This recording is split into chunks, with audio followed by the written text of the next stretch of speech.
गजानन सद्गुरु ओम गुरु श्री गुरु गजानन सद्गुरु सच्चिदानंद गुरु सच्चिदानंद सच्चिदानंद गुरु सच्चिदानंद सच्चिदानंद गुरु सच्चिदानंद सच्चिदानंद गुरु सच्चिदानंद सच्चिदानंद गुरु सच्चिदानंद ओम गुरु श्री गुरु गजानन सद्गुरु ओम गुरु श्री गुरु गजानन सद्गुरु सच्चिदानंद गुरु सच्चिदानंद सच्चिदानंद गुरु सच्चिदानंद सच्चिदानंद गुरु सच्चिदानंद सच्चिदानंद गुरु सच्चिदानंद ओम गुरु श्री गुरु गजानन सद्गुरु ओम गुरु श्री गुरु गजानन सद्गुरु सच्चिदानंद गुरु सच्चिदानंद सच्चिदानंद गुरु सच्चिदानंद सच्चिदानंद गुरु सच्चिदानंद सच्चिदानंद गुरु सच्चिदानंद सच्चिदानंद गुरु सच्चिदानंद ओम गुरु श्री गुरु गजानन सद्गुरु ओम गुरु श्री गुरु गजानन सद्गुरु सच्चिदानंद गुरु सच्चिदानंद सच्चिदानंद गुरु सच्चिदानंद सच्चिदानंद गुरु सच्चिदानंद। समर्थ सद्गुरु श्री गजानन महाराज की जय। श्री गजानन महाराज उपासना केंद्र ठाणे यांच्या YouTube चॅनलवर मी आपल्या सर्वांचे स्वागत करतो। आज आपल्याला निरूपण करण्यासाठी जे पाहुणे लाभले आहेत ते आदरणीय हरिभक्त परायण श्री विवेक बुवा गोखले यांचा मी आपल्याला परिचय करून देतो। हरिभक्त परायण श्री विवेक बुवा गोखले यांना कीर्तनाचे बाळकडू त्यांच्या वडिलांकडून म्हणजेच सुप्रसिद्ध कीर्तनकार हरिभक्त परायण श्री नरहरी बुवा गोखले यांचेकडून प्राप्त झाले। श्री दत्त कृपेने व महद भाग्याने परमपूज्य श्री विद्याशंकर भारती स्वामी महाराज शंकराचार्य करवीर पीठ पूर्वाश्रमीचे हरिभक्त परायण श्री रामचंद्र बुवा कराडकर हे गुरु म्हणून त्यांना लाभले। त्यांच्याकडून त्यांनी कराडकर पठडीचे ज्ञान संपादन केले। कीर्तनातील कराडकर पठडी म्हणजेच संगीत आणि सोप्या शब्दात ही ह्या कराडकर पठडीचे हे वैशिष्ट्य आहे की संगीत प्रधान असं या कराडकर पठडीमधलं कीर्तन असतं। तसेच त्यांना कीर्तन क्षेत्रातील अनेकानेक दिग्गजांचं मार्गदर्शन सुद्धा आजवर लाभलं आहे। विवेक बुवांना विद्यागुरु म्हणून करवीर पीठाधीश्वर विद्याशंकर भारती स्वामींचा 7 ते 8 वर्ष सहवास लाभला। या यतिश्रेष्ठांच्या सहवासात अनेकानेक गुरु परंपरांच्या सिद्ध पुरुषांचा संतांचा सहवास त्यांना लाभला। 2000 साली वाराणसी येथे श्री गोंदवलेकर महाराजांच्या शिष्य परंपरेतील बेळगाव निवासी सद्गुरु काणे महाराज यांच्या गादीचे उत्तराधिकारी परमपूज्य सेवानंद महाराज उर्फ श्री काका यांचा सहवास बुवांना लाभला। यासारख्या असंख्य थोर गुरु परंपरेद्वारे विवेक बुवांची पुढील पारमार्थिक वाटचाल झाली। परमपूज्य काणेक महाराज हे सद्गुरु मोक्ष गुरु म्हणून त्यांना लाभल्यानंतर 13 वर्षे बुवांनी रामनवमी उत्सवात बेळगाव येथे कीर्तन सेवा अर्पण केली। 2015 साली वर्षभर विवेक बुवांनी श्री क्षेत्र नृसिंहवाडी येथे मुक्काम करून निव्वळ घोरत कोष्ठोद्धरण स्तोत्राचे 1 लक्ष पाठ, श्री सरस्वती अनुष्ठान, श्री विष्णू सहस्त्रनाम उपासना तसेच गायत्री पुरश्चरण इत्यादी उपासना श्री सद्गुरु कृपेने निर्विघ्नपणे केली। या वैयक्तिक उपासनेबरोबरच समाजामध्ये दत्तभक्ती वाढीस लागावी व श्री दत्तांच्या व सद्गुरूंच्या कृपेचा लाभ समाजात सर्वांनाच घेता यावा यासाठी सद्गुरूंच्या प्रेरणेने श्री दत्त बावन्नीच्या उपासनेचा प्रचार व प्रसार बुवा नेहमीच करत असतात। हरिभक्त परायण श्री विवेक बुवा गोखले गेल्या 18 वर्षाहून अधिक काळ कीर्तन प्रवचन सेवा करीत आहेत। महाराष्ट्र व बृहन महाराष्ट्र मिळून आजवर 2500हून अधिक कीर्तन प्रवचनांची सेवा त्यांनी केली आहे। या सर्व कीर्तन प्रवचनांनी महाराष्ट्रासह अन्य दुसऱ्या प्रांतात परदेशातही त्यांनी विशेष लोकप्रियता संपादित केली आहे. तसेच आजच्या पिढीतील तरुण व चौकस श्रोत्यांचा एक विशेष वर्ग तयार झाला आहे. त्यांच्या कीर्तना किंवा प्रवचनात जी झाली त्याच्यापैकी काही महत्वाची कीर्तन प्रवचन जर बघायची झाली तर 2000 साली दुबई येथे महाराष्ट्र मंडळ दुबई आयोजित दासबोध अभ्यासक्रम वर्ग यांचेकडून नियोजित एका कार्यक्रमात विद्यावाचस्पती हरिभक्त परायण श्री शंकर अभ्यंकर व सुप्रसिद्ध राष्ट्रीय कीर्तनकार हरिभक्त परायण श्री चारुदत्त बुवा आफळे यांच्याबरोबर श्री विवेक बुवांना निमंत्रित केले होते. या कार्यक्रमात अध्यात्मातून टाइम मॅनेजमेंट आणि स्ट्रेस मॅनेजमेंट याविषयी श्री विवेक बुवांचे कीर्तन झाले. 2016 मध्ये एबीपी माझा या मराठी वृत्त वाहिनीवर दत्त माझा ही देश विदेशात गाजलेली प्रवचन मालिका असो किंवा 15 ते 20 हजार श्रोत्यांच्या उपस्थितीत 2018 साली झालेले श्री दत्त महात्म्य या ग्रंथावर आधारित 7 दिवसांच्या संगीत श्री दत्त कथेचे बुवांनी केलेले सादरीकरण असो, तसेच 2018 साली श्री साईबाबा यांच्या समाधी शताब्दी महोत्सवात शिर्डी येथे साईबाबांबरोबर 3 दिवस साईबाबांसमोर 3 दिवस कीर्तन सेवा सादर करण्याची सुसंधी विवेक बुवांना लाभली आणि त्यातील गोपाळ काल्याच्या कीर्तनात तर साक्षात आदरणीय पंतप्रधान श्री नरेंद्र मोदी यांची उपस्थिती लाभली. आता सुरू असलेल्या कीर्तन विश्व या कीर्तन संकल्पनेतही विवेक बुवांनी सदा संतांपाशी जावे आणि भगवंताकडून काय मागावे या विषयांवरील कीर्तन सादर केली आहेत. तसेच अनेक संत वाङ्मय अभ्यासून त्यावर प्रबोधनपर प्रवचने विवेक बुवा आजच्या फेसबुक आणि युट्यूब या ऑनलाईन माध्यमातून देत असतात. ही कीर्तन परंपरा जी पिढ्यानपिढ्या चालत आलेली आहे ती राखली जावी व कीर्तन विद्येचा लाभ उत्सुक विद्यार्थ्यांना व्हावा यासाठी विवेक बुवा नारदीय पठडीतील वर्ग व शिबिरही घेत असतात. तसेच त्यांचे एक उल्लेखनीय कार्य म्हणजे आदिवासी मुलं किंवा जगभरातील मुलं यांना ते स्तोत्र पठण व अनेकानेक श्लोक शिकवणे, स्तोत्र पठण करणे, आघातासह स्तोत्र म्हणून दाखवणे याबद्दल मार्गदर्शन ते गुगल मीट या माध्यमातून किंवा झूम या माध्यमातून ते करत असतात. आता कोरोना महामारीमध्ये विशेष असं कार्य विवेक बुवांच्या हातून सद्गुरु कृपेमुळे करून घेतलं त्यांच्याकडून. ते म्हणजे की कोरोना महामारीमध्ये जिथे नैराश्याचं वातावरण होतं तिथे भक्तांना एक आध्यात्मिक पाठबळ मिळावं म्हणून त्यांनी श्रीपाद श्री वल्लभ हे फेसबुक पेज त्यांनी चालू केलेलं आहे. विवेकबुवा गोखले.com ही वेबसाईट त्यांची स्वतः सुरू केलेली आहे आणि फेसबुक पेजवरून त्यांनी सलग 63 दिवस अध्यात्म, यष्टी आणि समष्टी यावरती त्यांनी प्रवचनं दिली जेणेकरून एक आध्यात्मिक पाठबळ लोकांना मिळालं. याचा सगळ्याचा फेसबुक आणि ऑनलाईन या माध्यमातून देश विदेशात जवळजवळ भरपूर लोक त्यांच्याशी कनेक्ट होत गेले आणि त्यांना एक आध्यात्मिक चांगलं पाठबळ लाभलं. कोरोना महामारीमुळे अनेकांना खूप कष्ट त्रास सोसायला लागत होते. त्यापैकी प्रमुख म्हणजे कीर्तनकार, आता जे कीर्तनावरती अवलंबून आहेत अशांकरता विवेक बुवांनी कीर्तनकार, त्या कीर्तनाबरोबर असलेले साथीदार, कोविड वर्कर्स, आशा कार्यकर्त्या या सर्वांना भरघोस मदत केली. तसेच आधी 2013 साली केदारनाथ मध्ये जो महाभयंकर पूर आला होता जिथे जनजीवन विस्कळीत झालं होतं तिथे सुद्धा विवेक बुवांनी बाकीच्या लोकांच्या मदतीने भरघोस मदत केली. आता विवेक बुवांचे श्री गजानन महाराजांविषयीचे बद्दल आपण थोडे ऐकूया. श्री विवेक बुवांनी गजानन महाराजांवर गजानन विश्वगुंजन परिवार या फेसबुक पेजवरती 2 तासाचे गजानन महाराज दत्त संप्रदायातील अवधूत स्वरूप यावरती त्यांनी व्याख्यान केलेलं आहे. शिवाय त्यांच्या आजोळी म्हणजे आई, त्यांची आई ही गजानन विजय ग्रंथाचे गुरुपुष्यामृत योग किंवा अशा योगांवरती पारायण ही नेहमीच करत असे.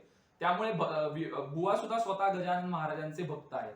तर आपण आता श्री गजानन विजय ग्रंथातील 14व्या अध्यायाचे रसाळ निरूपण बुवांच्या आवाजात ऐकूया. जय गजानन. अवधूत चिंतन श्री गुरुदेव दत्त. श्रीमन् महागणाधिपतये नमः. श्री सरस्वत्यै नमः. श्री सद्गुरुभ्यो नमो नमः. गुरुर्ब्रह्मा गुरुर्विष्णुर् गुरुर्देवो महेश्वरः. गुरुः साक्षात् परब्रह्म तस्मै श्री गुरवे नमः.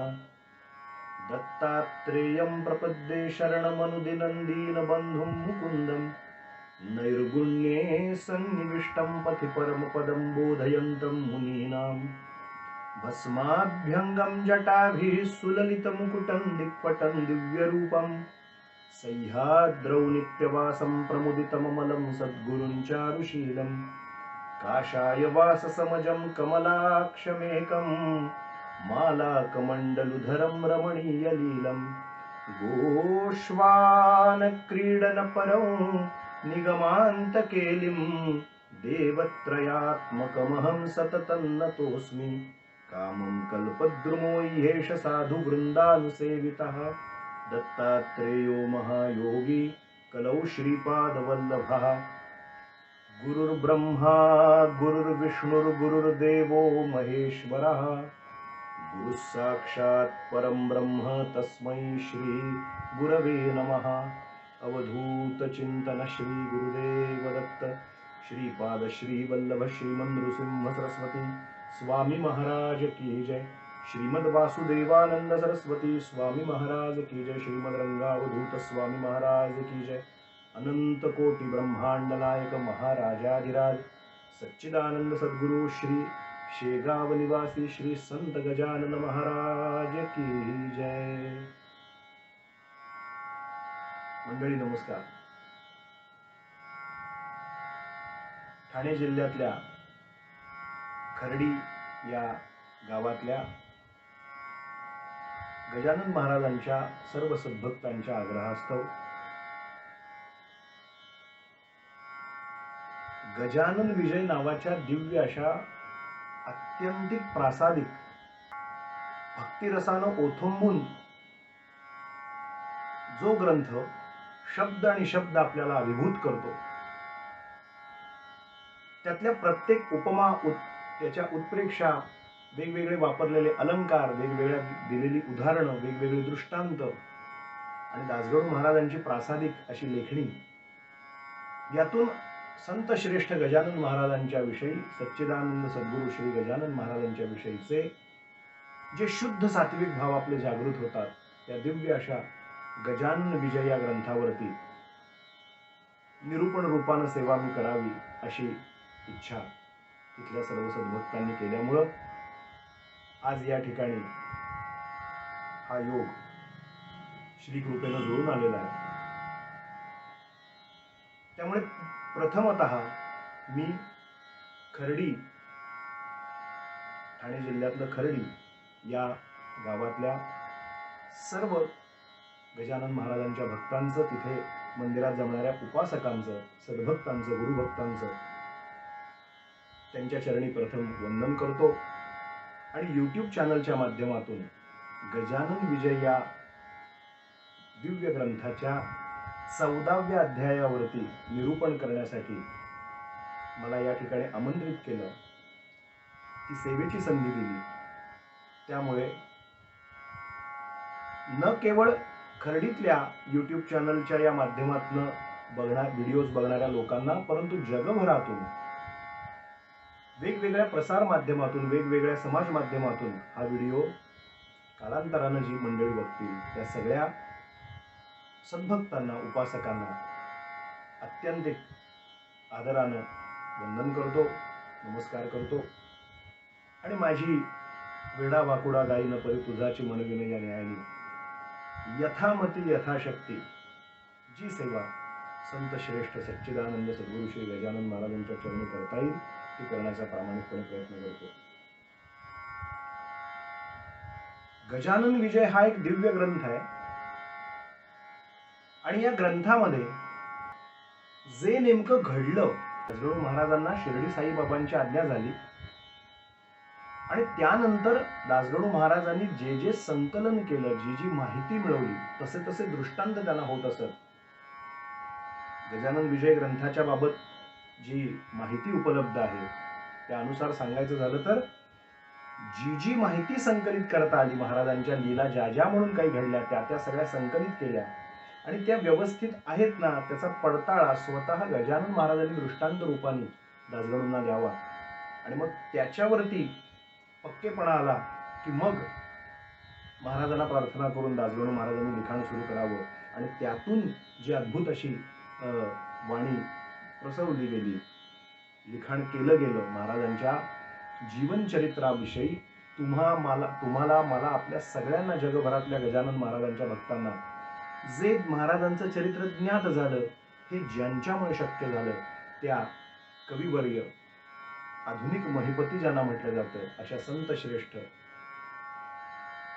गजानन महाराजांचं चरित्र लिहिणाऱ्या संत कवी दासगणू महाराजांच्या चरणी प्रथमतः वंदन करतो, त्यांच्या चरणांचं पुण्यस्मरण करतो आणि त्यांनी लिहिलेल्या या 21 अध्यायातल्या पोथीमध्ये, गजानन विजय या दिव्य ग्रंथामध्ये 14वा अध्याय जो आला त्याच्यावर निरूपण करण्याचा प्रयत्न करतो.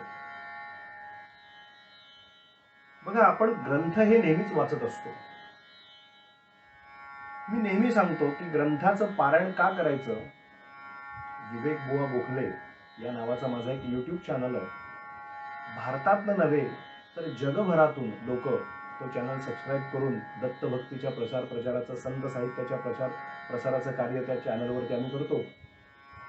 नेहमी सांगतो त्या चॅनलवरती प्रवचन करत असताना, जेव्हा जेव्हा संधी मिळते तेव्हा तेव्हा सांगतो की ग्रंथ हे ग्रंथी मिटवण्यासाठी असतात, ग्रंथी उकलण्यासाठी असतात. ग्रंथी म्हणजे गाठ, आणि गाठी सोडवण्याचं काम ज्यातून केलं जातं त्याला ग्रंथ असं म्हणतात. ग्रंथाचे परत वेगवेगळे प्रकार आहेत. ग्रंथ वाचनाचे एक प्रकार असा आहे की ज्याच्यामध्ये फक्त लीला वर्णन केल्या जातात. एक प्रकार असा आहे की ज्याच्यामध्ये फक्त तत्वज्ञानच वर्णन केलं जातं.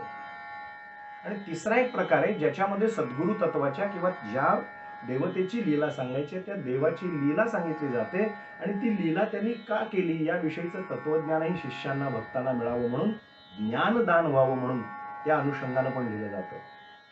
म्हणजे फक्त लीला ज्याच्यात वर्णन केल्यात हा एक ग्रंथाचा प्रकार. आपण नवनाथ आदी ग्रंथाचं पारायण केलं तर त्यात नवनाथांच्या वेगवेगळ्या चित्रविचित्र अशा लीलांचं संकलन केलं आणि ते त्या नवनाथ कथासार म्हणून आपण वाचतो.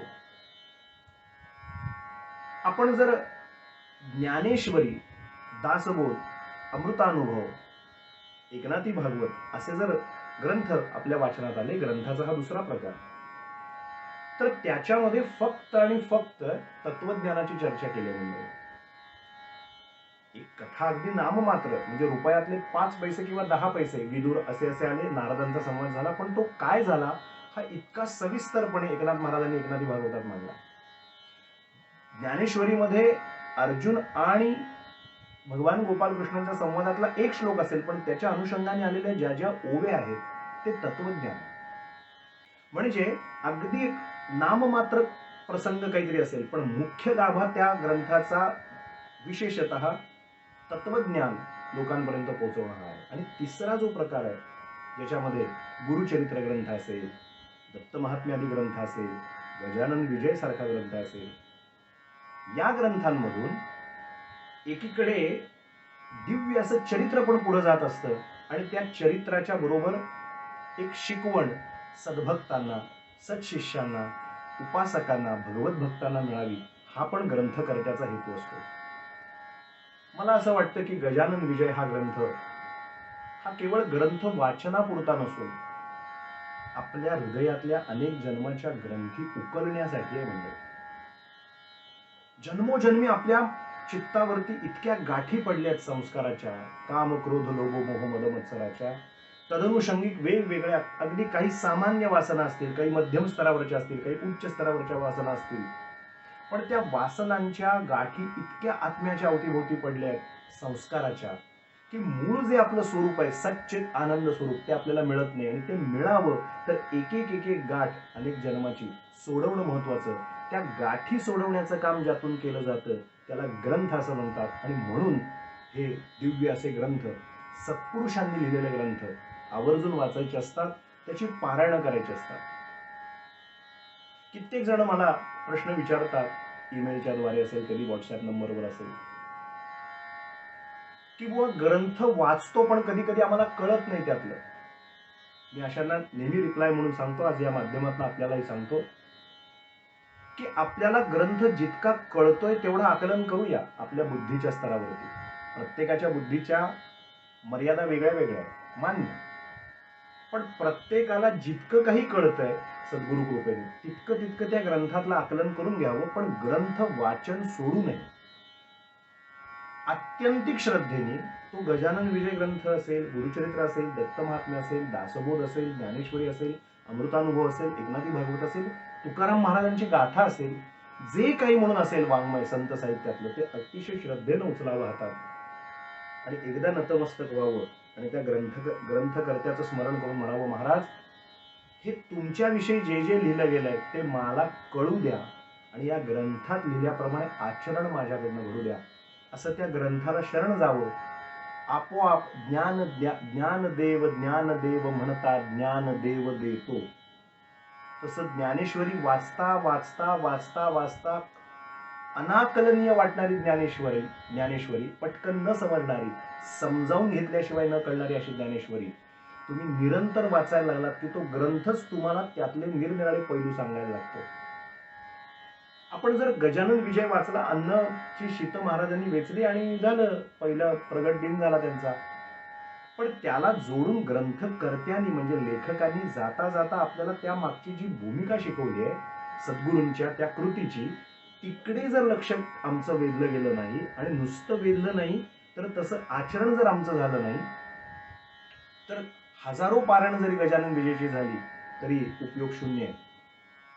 म्हणजे जर आपले महाराज प्रगट झाले ज्या दिवशी माघ वद्य सप्तमीला, त्यावेळेला त्यांनी जर पत्रावळी उष्ट्या पत्रावळीतली शीत वेचून खाल्ली, याचा गर्भित अर्थ हा होता की अन्नोपनिषद नावाच्या उपनिषदात अन्नाच्या प्रत्येक शीताचं महत्व सांगितलंय आणि एकही शीत पानामध्ये टाकू नये, हा जर अद्वितीय अद्भुत असा उद्बोध जर गजानन महाराज आपल्याला शिकवत असतील तर आपण पारायण अनेक केली, पण जर एक संकल्प मनाशी कुणगाठ बांधला की हा मी हे पारायण करताना हे शिकलोय, ही गाठ मला सोडवायची आहे, की ही शिकवण मला सद्गुरु कृपेने मिळाली की जे जे म्हणून मी घेईन, पचेल इतकंच खाईन, रुचेल इतकंच अन्न ग्रहण करीन, उगाच घेईन आणि टाकीन असं करणार नाही. मग ते कितीही मौलिक असू दे, अन्नाची नासाडी करणार नाही.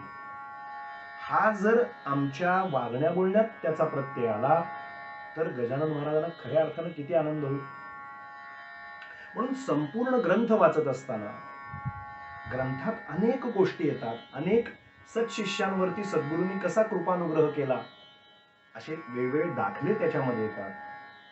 पण त्या आलेल्या सगळ्या संदर्भांमधून मी एक शिष्य म्हणून काय शिकतो, मी एक गजानन महाराजांचा भक्त म्हणून काय शिकतो. मी जर गुरुचरित्र वाचत असेल आणि जर शेतकऱ्याची अडाणी जो शेतकरी होता त्याची गोष्ट जर मी वाचत असेल, मी जर एका विणकराची तंतुकाची गोष्ट गुरुचरित्रातली वाचत असेल तर तो तंतुक म्हणजे मीच आहे, तो शेतकरी म्हणजे मीच आहे. ते तिथं ज्या ज्या लीला 8 घरी महाराज भिक्षा करायला गेले त्यातला एक शिष्य मीच आहे, असं जेव्हा उपासकाला वाचकाला वाटायला लागतं तेव्हा त्याचं त्या आराध्य देवतेशी एक अतिशय सुंदर असं नातं जोडलं जातं.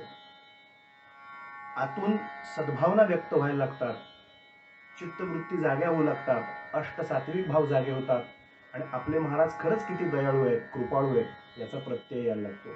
म्हणजे वाचकांनी ग्रंथ वाचताना इतकी उत्कट भावना त्याची व्हावी, ग्रंथ वाचून त्याचे अष्टसात्विक भाव जागे व्हावेत. म्हणून कॅरेक्टर्स बदलत असतील, पात्र बदलत असतील, पण त्या ग्रंथात ज्या ज्या नावांचा उल्लेख आला असेल ती नावं, ती स्थळं, ते बाकीचे संदर्भ हे गौण आहेत.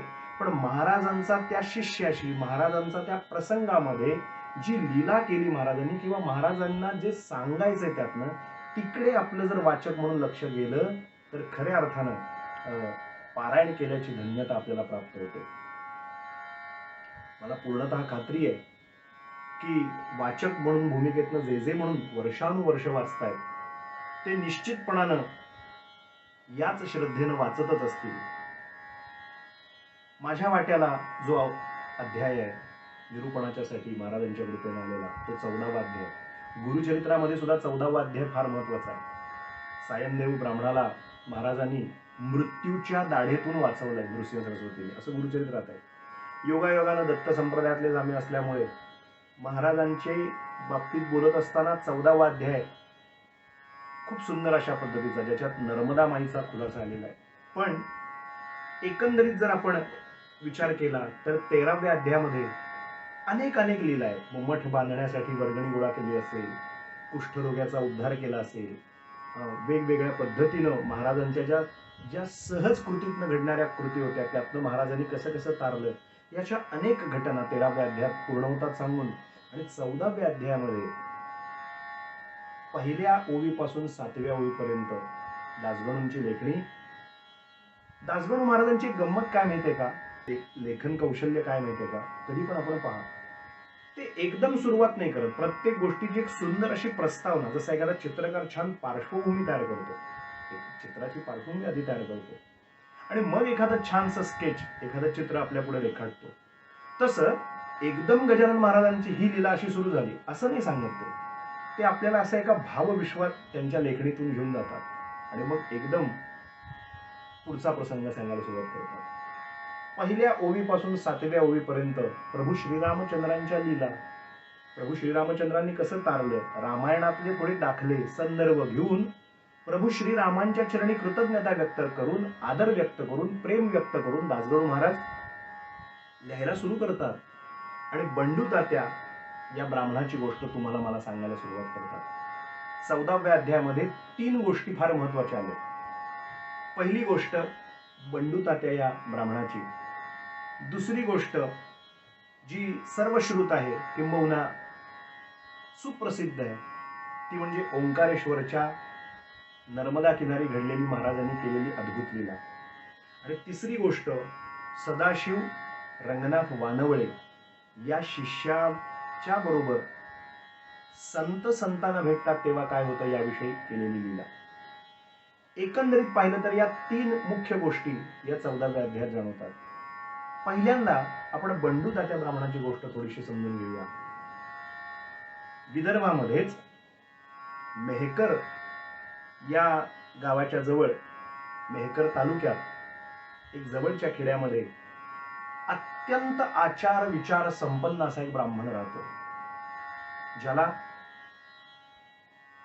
बंडू तात्या असं म्हटलेलं आहे. हा ब्राह्मण अतिशय सदाचार संपन्न आहे, आला गेल्याचं स्वागत करणार आहे, अतिथी अभ्यागत नित्य ह्याच्या घरात होत आहे. दासगणू महाराजांनी याच्याविषयी वर्णन करताना, बंडू तात्यांच्या विषयी वर्णन करताना सदाचार संपन्न असा हा ब्राह्मण असं वर्णन केलंय. आल्या गेल्याचं आदरातिथ्य करण्यामध्ये धन्यता मानणार असा अत्यंत सत्शील सदाचरणी असा हा ब्राह्मण आहे मित्रांनो. हे जे बंडू तात्या आहे, नित्य लोकांचं येणं जाणं व्हायचं आणि जो माणूस खूप छान पद्धतीने आदरातिथ्य करतो, बहुतांश लोक त्याच्याकडं नित्य जाणं येणं चालू असतं. त्या प्रांतातली, त्याच्या नात्यागोत्यातली मंडळी, ओळखी पाळखीची लोक मुद्दाम जात असत. कोणाला काही अडलं नडलं तर त्याला मदत करावी, कोणाला काही हवं नको असेल तर बंडू तात्यांकडे मागणी केल्यावर त्यांनी ती उदार अंतःकरणानं त्यांना ती देऊन टाकावी वस्तू.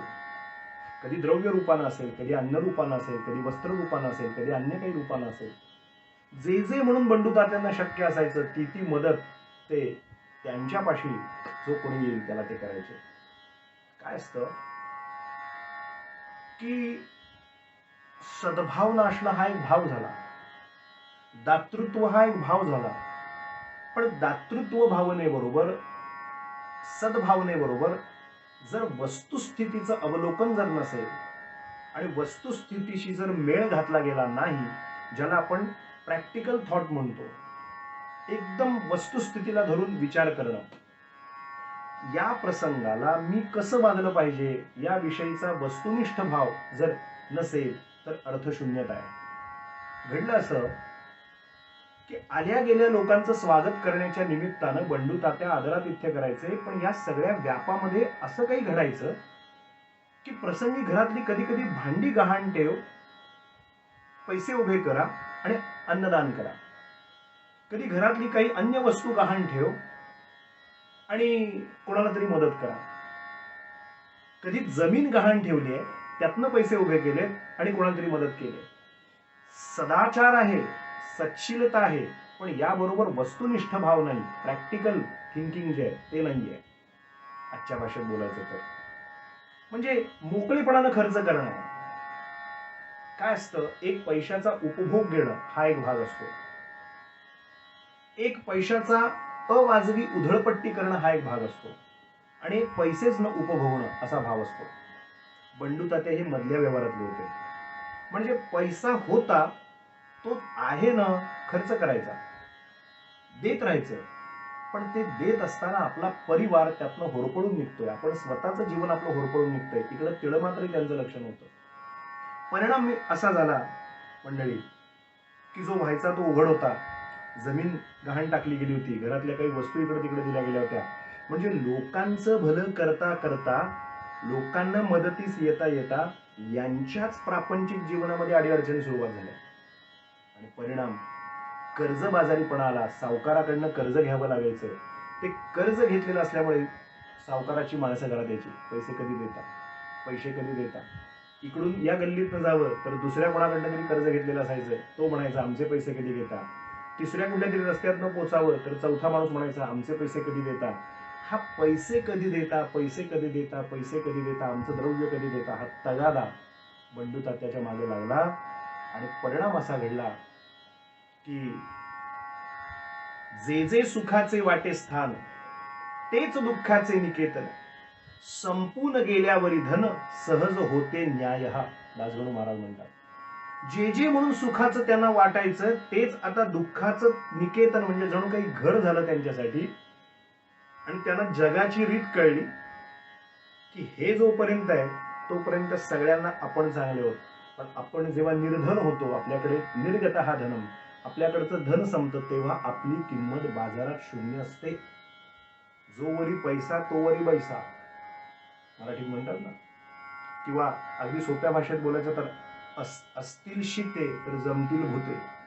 तुमच्याकडे काही आहे तर सगळे गाव गोळा होतं, पण तुम्ही आता काही नाही आहात असं जेव्हा कधी जर नशिबाने कधी होऊ नये, पण जर कधी झालं तर तुमच्या वाऱ्याला सुद्धा कधी कोणी उभं राहत नाही.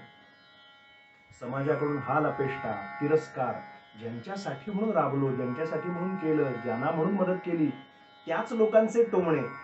झेपत नव्हतं तर कशाला खर्च करायचे एवढे, झेपत नव्हतं तर कशाला अन्नदान करायचं, झेपत नव्हतं तर कशाला वस्तू द्यायच्या. म्हणजे सद्भावना कशी आडवी येते पहा. या गोष्टीतनं आपण काय शिकायचंय आपल्याला बरंच पुढे महाराज सांगतायत, दासगणू महाराज आणि गजानन महाराज.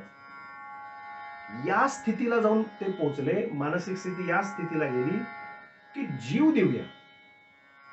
उत्कट विचार आला की आता हे लोकांचं देणं नाही देता येते आपल्याला, हे कर्ज नाही फेडता येते, आता ह्याला एकच पर्याय आहे, म्हणजे आपला जीवच देऊया. पण जीव द्यायला समजा नेमका विहिरीत उडी मारली, अशा अर्थाची उडी येतात तेवढ्या. आणि नेमकं उडी मारलं आणि जर एखाद्या कोणी जर वाचवलं आणि मी जर मेलो नाही नीट, माझा आत्महत्येचा तो प्रयत्न फसला, तर आत्महत्या या पातकाखाली, या गुन्ह्याखाली मला अटक केली जाईल. मग आत्महत्या कशी करावी, जीव कसा द्यावा, यापेक्षा असं करावं का, इथल्या लोकांना तोंड देण्यात वेळ घालवण्यापेक्षा, इथं रोज रोज लाजेनं मरण्यापेक्षा कुठेतरी लांब हिमालयात निघून जाऊया का. हरिद्वार, ऋषिकेश, बद्रीनाथ, केदारनाथ कुठेतरी जाऊया. आणि आता हे जे डोक्यावर दडपण आहे, मनावर दडपण आहे, ते दूर करूया. म्हणजे सुखस्थिती सोडून माणूस कसा दुःख स्थितीला येऊन पोचतो, त्याचं मूर्तिमंत उदाहरण म्हणजे बंडू तात्या. म्हणून दासगणू महाराजांनी फार महत्वाची ओवी लिहिले. शब्द वाचताना फार बारकाईनं वाचा. जे जे सुखाचे वाटे स्थान, तेच दुःखाचे निकेतन, असा जो शब्द प्रयोग केला. दुसऱ्याचं चांगलं करता करता करता आपलं वाईट करून घेणं हा चांगलपणा नाही. सद्यस्थितीचा विचार कायम डोक्यात पाहिजे.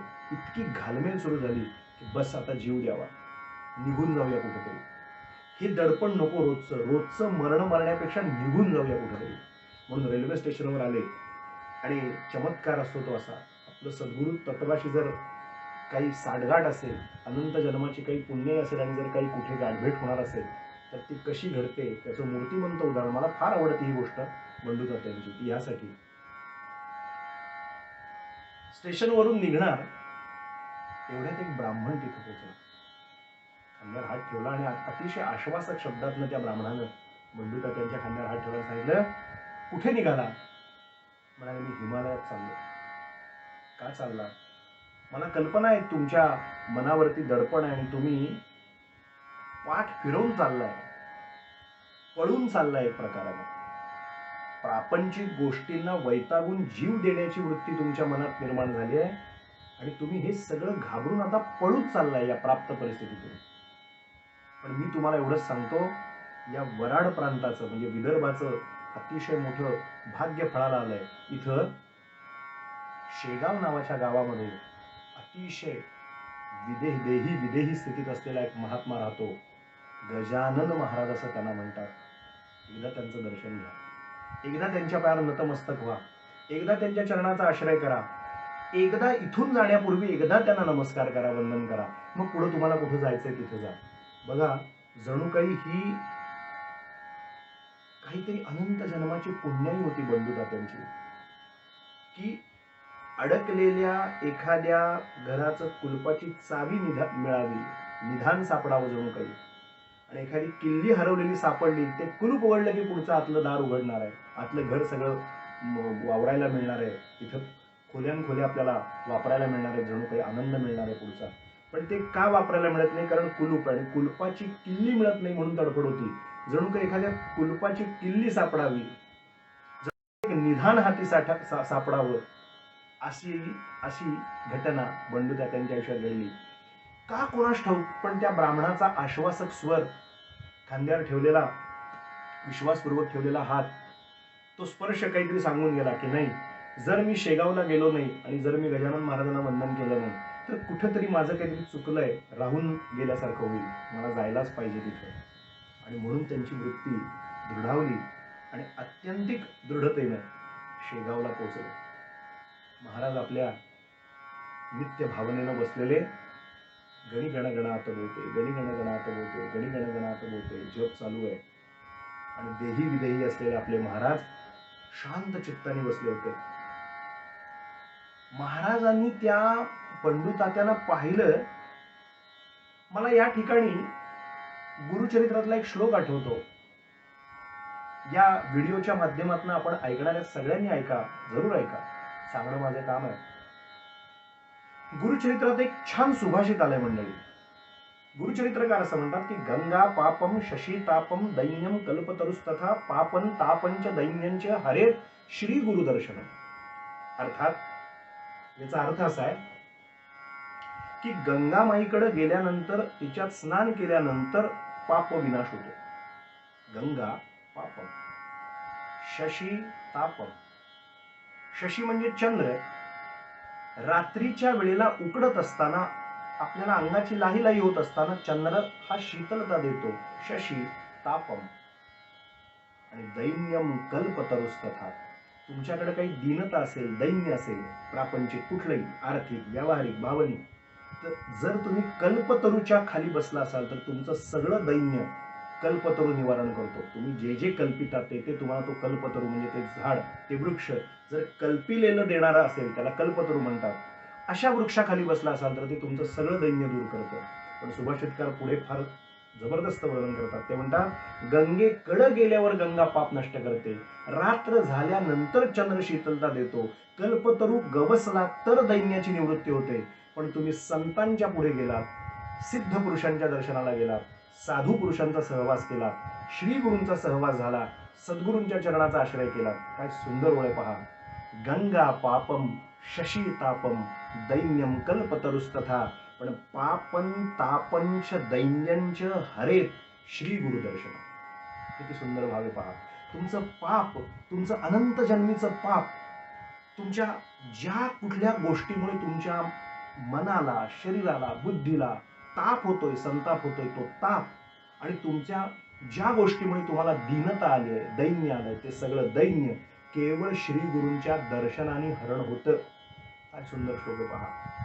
हा दीन दैन्यावस्थेत असलेला बंडू तात्या नावाचा ब्राह्मण शेगावला जसा पोचला आणि महाराजांसारख्या सिद्ध पुरुषाचं दर्शन जेव्हा घेतलं, बस तिथंच सगळं संपलं होतं. शेगावला पाय लागल्यानंतरच आपले जीवनचक्र बदलायला लागतात मंडळी. शिर्डीमध्ये पाय लागल्यानंतर आपण भौतिकदृष्ट्या आपलं शरीर पोचल्यानंतरच आपलं काम सुरू होतं. नरसोबावाडी, गाणगापूर, गिरनार, अक्कलकोट, ज्या गोंदवलं, तुम्ही ज्या तीर्थक्षेत्रावर जाल तिथे तिथे फक्त आपलं भौतिकदृष्ट्या शरीर पोचायचा अवकाश, की आपल्या आयुष्यात जे म्हणून मिळणार नाहीये असं जे प्रारब्धाने दिलं असेल ते पुन्हा आपल्याला देण्याचं काम सद्गुरुनाथ करतात. ही दिव्य स्थान आपल्याला करतात. म्हणून अत्यंतिक श्रद्धेनं अशा ठिकाणी जावं. कारण पापन तापंच दैन्यंच हरे श्री गुरुदर्शनम हे सूत्र आहे त्यातलं. बंडू तात्यांनी नमस्कार केला, वंदन केलं आणि महाराजांनी एक कटाक्ष फक्त टाकला आणि पटकन म्हणाले, जीव काय स्वस्तात पडलाय, आत्महत्या करायला निघालात ते. महाराजांचे ते रोखून पाहिल्यानंतर, ते शब्द ऐकल्यानंतर त्यांना मनात असं वाटलं की मी जीव द्यायला निघालोय, मी पळपुटेपणानं या प्रपंचिक गोष्टीला घाबरून, उत्तरदायित्व माझं सोडून मी निघालो होतो, पळून जात होतो कुठेतरी हरिद्वार, ऋषिकेश, हिमालयात. या महापुरुषाला कसं कळलं की मी जीव देणार होतो, मी पळून जाणार होतो. बंडू तात्यांना आश्चर्य झालं. महाराज म्हणाले, अरे आत्महत्या करू नको. 14व्या अध्यायातले, अरे आत्महत्या करू नको, हताश कदापि होऊ नको, प्रयत्न करण्यात चुकू नको, साध्य वस्तू साधण्यास. तुला जी वस्तू साधायची ती साधत असताना प्रयत्नांमध्ये कमी कधी पडू नका, साध्य वस्तू साधताना प्रयत्नात कमी पडू नका, आत्महत्या कधी करू नका, कधी करू नका, हताश कधी होऊ नये. किती सुंदर बोध दिलाय. केवळ गजानन विजय मंडळी वाचायचं नाहीये, पारायणाच्या पारायणा केली म्हणून फक्त सांगून उपयोग नाही, क्वांटिटीमध्ये, संख्यात्मक सांगून. माझ्या आयुष्यात जर काही प्रापंचिक दुःख आली असतील तर सद्गुरू समर्थ आहेत, गजानन महाराज समर्थ आहेत. महाराजांचा बंडू तात्याला जरी हा उपदेश असला तरी तो त्याला केलेला उपदेश हा मला सुद्धा आहे, कारण बंडू तात्या मी सुद्धा आहे. असं जेव्हा वाचताना आपल्याला वाटेल तेव्हा आपले खरे सद्भाव जागृत होतील सद्गुरूंप्रती. मला सांगायचंय ते इतकंच की महाराज हा आपल्यालाच बोध देतात असं समजलं पाहिजे. आत्महत्या करू नको, पहिला बोध तो. दुसरं सांगितलं, हताश कधी होऊ नको, कधी हताश होऊ नकोस, निराश कधी होऊ नकोस. आजच्या भाषेत बोलायचं तर आजच्या काळातले हे शब्द अगदी महत्वाचे बोलले जातात. काय झालं की डिप्रेशन मध्ये, काय झालं की फ्रस्ट्रेशन आहे आम्हाला, आम्ही खूप डिप्रेस, तो खूप डिप्रेस झालाय, तो खूप फ्रस्ट्रेशन मध्ये, त्याला खूप टेन्शन आहे. मी नाहीये असं म्हणणार नाही. कोरोनाच्या या काळामध्ये आपण सगळेच खूप वैतागलेलो आहोत. कोरोना काळापूर्वी सुद्धा आपण आपल्या प्रापंचिक जीवनामध्ये गांजलेलो असू. इथून पुढचा काळ तर बद से बदतर असा काळ असणार आहे मंडळी. पण म्हणून फ्रस्ट्रेशन, डिप्रेशन, टेन्शन हे जे काही गोंडस शब्द सध्या वापरले जातात एकमेकांशी बोलताना, व्हॉट्सअपवर चॅट करताना, एकमेकाशी बोलताना, समाज माध्यमांमध्ये, फेसबुकवर आपण आत्महत्या करतोय याचे लाईव्ह व्हिडिओ करणारी काही नतद्रष्ट मंडळी आहे. आपण बघता, मला निराळं काही सांगायची आवश्यकता नाही. म्हणजे मी कसं आत्महत्या करतोय हे लाईव्ह टेलिकास्ट करून आत्महत्या करणारी सुद्धा माणसं आज आपण पाहतो. म्हणजे फ्रस्ट्रेशन, डिप्रेशन, टेन्शन या गोष्टी या वर्तमान काळात इतक्या ग्रस्त आहेत ना की ज्याला आध्यात्मिक आधार नाही कुठलाही, ज्याला आध्यात्मिक पाया कुठल्याही गोष्टीचा ज्याच्याकडे नाही, ती माणसं या गर्तेमध्ये, या लाटेमध्ये फार सापडली जातात. अगदी आत्ताच उदाहरण सांगतो. 2 दिवसापूर्वी एका पुण्यातल्या एका मुलानं आपल्या जन्मदात्या 77 वर्षाच्या आईचा खर्च करता येत नाही रोजचा. बंडू तात्यासारखी स्थिती आहे बघा. हे बंडू तात्या असे आजूबाजूलाच असतात आपल्या, आपण पण त्यातला एक भाग असू शकतो कदाचित. म्हणून मी सांगत असताना काहीतरी फक्त गोष्ट सांगणार नाही, मी त्या आजच्या काळाशी सुसंगत त्याचा काही संदर्भ लागून त्या अध्यात्म आपल्याला काही प्रेरणा मिळू शकते का असा प्रामाणिक प्रयत्न करतोय. पुण्यातल्या या मुलांना आत्ता काल परवाची गोष्ट सांगतोय, 2-3 दिवसापूर्वीची, म्हणजे हा व्हिडिओ शूट करत असतानाची. कदाचित तुम्ही हा व्हिडिओ पाहाल तेव्हा 1 महिन्यावर पुढे पाहत असाल हा व्हिडिओ, माहित नाही. पण आत्ताची लेटेस्ट गोष्ट सांगायची तर तुम्हाला, 76-77 वर्षाच्या आपल्या आजारी असणाऱ्या आईला कोरोना काळात नोकरी गेल्यामुळे, नातेवाईकांकडून उसने पैसे घेतल्यामुळे, ते संपल्यामुळे, कर्जबाजारी झाल्यामुळे स्वतःच्या आईला औषधांचा ओव्हरडोस देऊन प्लास्टिकमध्ये तिचा चेहरा कोंडून तिला मारून स्वतः आत्महत्या करून आपल्या मावस भावंडांना आणि चुलत भावंडांना मेसेजेस केला की मी या पद्धतीने आईला मारलंय आणि मी स्वतः मीच मरणार होतो, आत्महत्या करणार होतो, पण माझ्यानंतर तिचं कोण करेल म्हणून आधी तिला मारलंय आणि आता मी मरतोय. जर 21व्या शतकात 2022च्या सुरुवातीला जर ही स्थिती, मानसिक स्थिती असेल तर इथून पुढे 2030 पर्यंत समाज कुठं जाईल आपला? जाणकारांनी याच्यावरती विचार करावा. व्हिडिओज बघणाऱ्यांनी खूप बारकाईने याच्यावरती विचार करावा. मला एखादं दडपण आलं माझ्या कृतीचं म्हणजे आत्महत्या हा शेवटचा त्याच्यावरचा पर्याय असू शकतो का? मी नेहमी कीर्तन प्रवचनात सांगत असतो की एकमेकांविषयी बोलण्यापेक्षा एकमेकांशी बोललं तर अनेक प्रश्न सुटतात.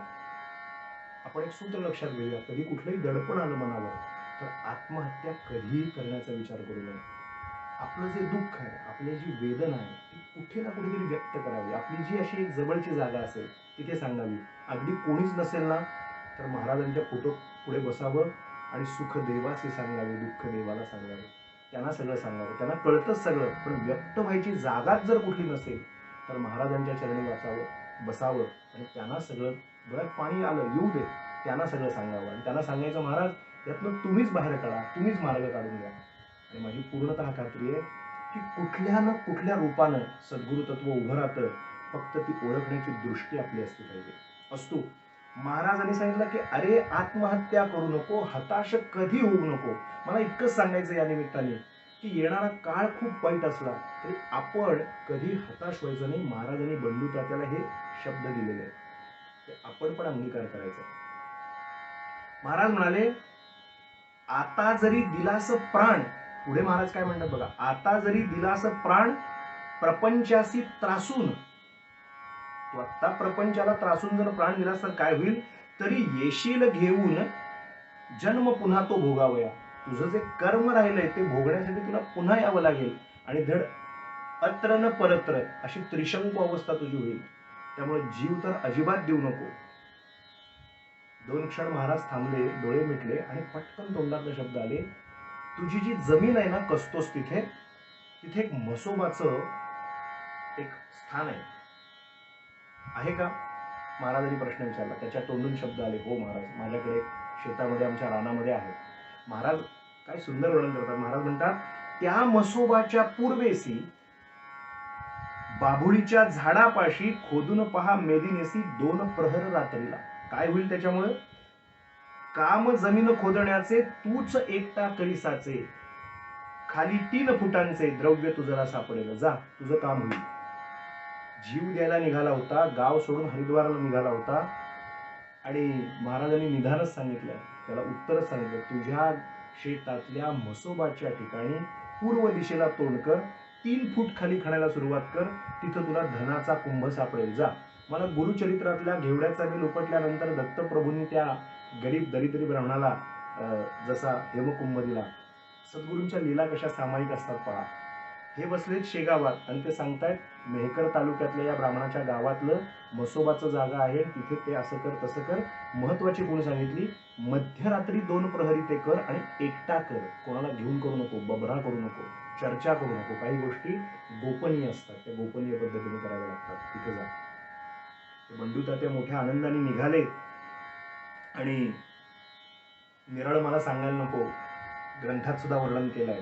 मध्यरात्री खोदकाम केलं आणि त्यांना धनलाभ झाला. एक कुंभ सापडला, त्याच्यामध्ये त्यांना अपरिमित अशा मुद्रा सापडल्या, धनलाभ झाला.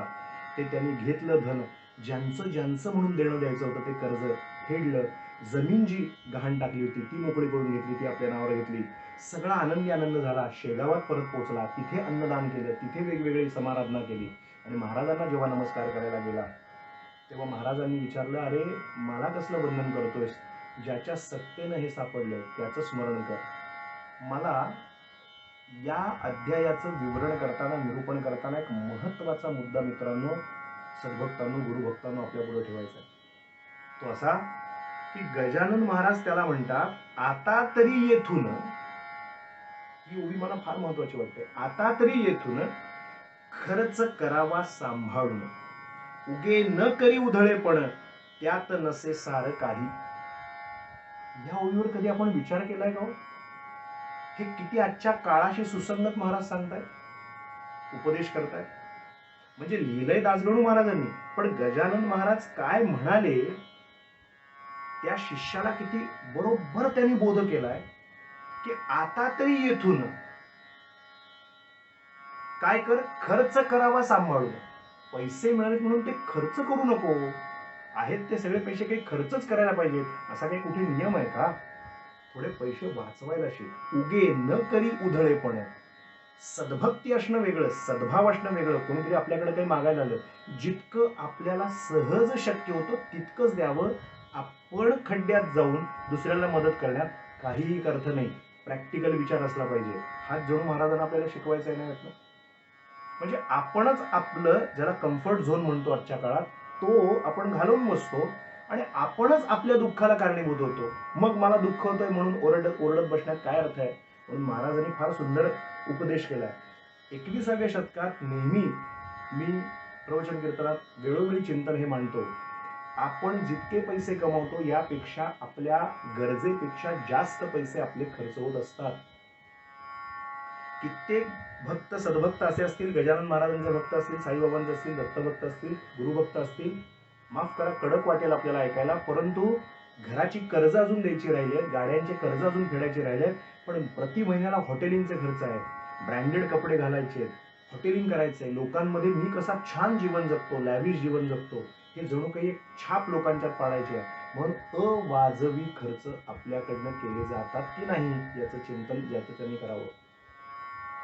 अध्याय केवळ वाचायचे नसतात, त्या कॅरेक्टरचा आणि महाराजांचा, त्या घटनेचा, त्या पात्राचा आणि महाराजांचा झालेला संवाद, त्या संवादातनं मी काय शिकायचंय हे जर आपल्याला करता आलं आणि तसं जर वागता आलं तर खरा त्या ग्रंथ पारायणाची धन्यता आहे.